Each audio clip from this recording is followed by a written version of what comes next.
अभिनेता सुशांत सिंह राजपूत के खुदकुशी के केस में मुंबई पुलिस ने खुदकुशी के लिए उकसाने जैसे किसी एंगल से इनकार किया है। मुंबई पुलिस ने कहा कि सुशांत की मौत के बाद जब उसके पिता, 3 बहनों और जीजा के बयान दर्ज किए गए थे तो उन्होंने किसी पर भी खुदकुशी के लिए उकसाने का आरोप नहीं लगाया था।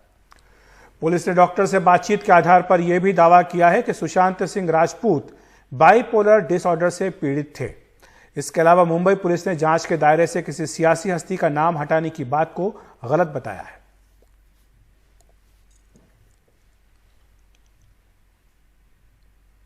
उनके घर पे जितने लोग थे उस समय 4 लोग उनके घर पे उस समय मौजूद थे। उनकी सिस्टर भी पहुंच चुकी थी उस समय तक। उसके अलावा जो चाबी बनाने वाले, ताला तोड़ने वाले को बुलाया गया था, वो भी, उस व्यक्ति का भी बयान लिया गया। जितने लोग थे सभी के बयान लिए गए। आज तक 56 लोगों के स्टेटमेंट्स रिकॉर्ड किए जा चुके हैं, बट ये अवश्य सामने आया है कि उनको बाइपोलर डिसऑर्डर था। शायद इस प्रकार का 4 जो उनके साइकेट्रिस्ट इलाज कर रहे थे उनसे उसका वो इलाज ले रहे थे, उसके बारे में निरंतर दवाइयां लेते थे, ये हमारे सामने आया है। और क्या सर्कमस्टांसेस थे जिसकी वजह से उन्होंने अपनी जान ली उस समय, वही हमारा सब्जेक्ट ऑफ इन्वेस्टिगेशन है। एंड उनके ब्रदर इन लॉ का स्टेटमेंट 16 तारीख को रिकॉर्ड किया गया था। हमारे पास स्टेटमेंट्स भी हैं और उस स्टेटमेंट में उन्होंने कोई शक व्यक्त नहीं किया था। सुशांत सिंह राजपूत खुदकुशी मामले में मुंबई में उनके चार्टर्ड अकाउंटेंट श्रीधर से पूछताछ की जा रही है। प्रवर्तन निदेशालय के अधिकारी सुशांत के सीए से पूछताछ कर रहे हैं। ईडी ने मामले में मनी लॉन्ड्रिंग का केस भी दर्ज किया है।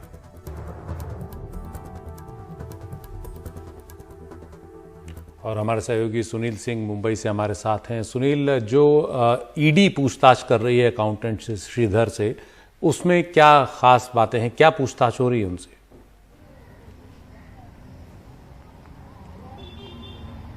देखिए, दरअसल पटना में जब एफआईआर दर्ज कर गई तो सुशांत सिंह के पिता के सिंह ने एक बहुत ही गंभीर आरोप लगाया रिया चक्रवर्ती पर कि उनके अकाउंट में कोटक महिंद्रा ब्रांच में जो है उसमें 17 करोड़ रुपए थे, जिसमें से 15 करोड़ रुपए की हेराफेरी हुई है। इसीलिए रिया चक्रवर्ती पे उनको था, यानी एक तरह से धोखाधड़ी का मामला सामने आया और अलग अलग अकाउंट में वो पैसे गए हैं जो जानकारी मिली।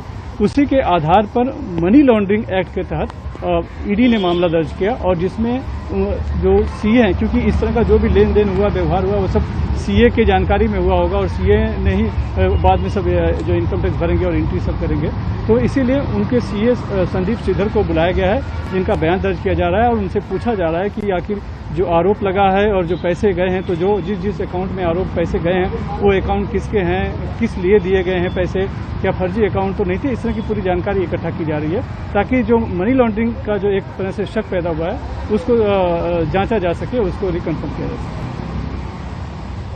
जी, और इस पूरे मामले में राजनीतिक एंगल जैसी बातचीत कहां से आ गई कि किसी का नाम पुलिस हटा रही है, ये बातें क्यों कही जा रही हैं?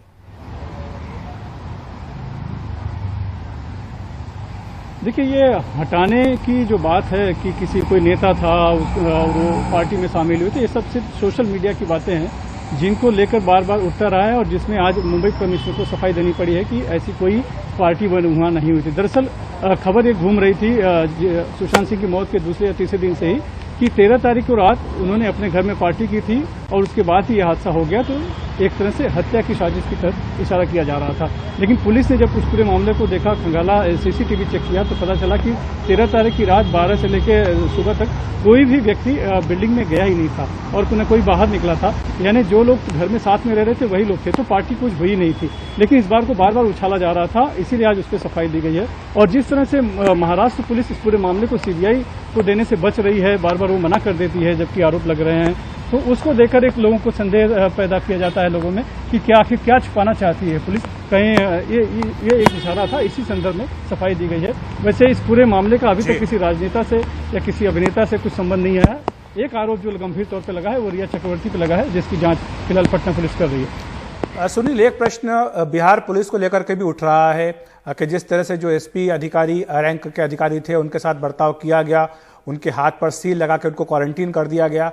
मैं भी एक ट्वीट भी देख रहा हूं, देवेंद्र फडणवीस को ट्वीट आया, वो कह रहे हैं कि ऐसा बर्ताव तो आप दूसरे राज्यों के साथ कभी नहीं करते हो, ये तो कोई परंपरा नहीं है। उन्होंने कहा कि केरल से भी एक डॉक्टरों की टीम मुंबई में आई थी, यूपी पुलिस भी विकास दुबे मामले में मुंबई आई थी, तो इसमें फिर ऐसा क्या हुआ कि बिहार पुलिस के साथ सहयोग नहीं किया जा रहा है?